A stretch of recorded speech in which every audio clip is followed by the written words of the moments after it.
राजकुमार सिद्धार्थ एक सुखी जीवन व्यतीत किया करते थे और उनके पास वो सब कुछ था जो एक राजकुमार के पास होना चाहिए, जैसे कि भव्य महल, स्वादिष्ट भोजन और मनोरंजन के अनगिनत साधन। लेकिन राजकुमार सिद्धार्थ के भीतर एक गहरी बेचैनी थी। उन्हें दुनिया के दुख, बीमारी, बुढ़ापा और मृत्यु के बारे में जानने की तीव्र इच्छा थी। एक दिन राजकुमार सिद्धार्थ महल से बाहर निकलने का अवसर पाकर उन्होंने पहली बार दुख, बीमारी, बुढ़ापे और मृत्यु का साक्षात्कार किया।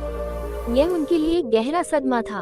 उन्होंने महसूस किया कि इन दुखों से कोई भी छूटा नहीं है, चाहे वो राजा हो या प्रजा। इस अनुभव उन्हें दुखी कर दिया और उन्होंने राजपाट त्यागने और इन दुखों का कारण जानने का प्रण लिया।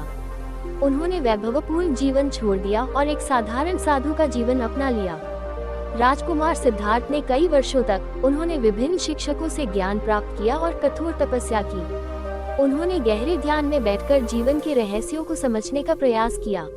आखिरकार एक रात बोधगया में एक पीपल के पेड़ के नीचे ध्यान करते समय उन्हें ज्ञान की अनुभूति हुई और वह बुद्ध बन गए। बुद्धत्व को प्राप्त करने के बाद उन्होंने अपना शेष जीवन दूसरों को दुखों से मुक्ति का मार्ग सिखाने में लगा दिया।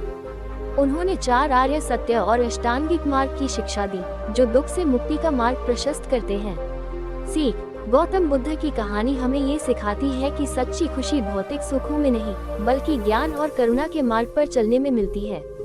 वे हमें ये भी याद दिलाते हैं कि कठिन परिश्रम, दृढ़ संकल्प और सहानुभूति के माध्यम से हम अपने जीवन में किसी भी लक्ष्य को प्राप्त कर सकते हैं।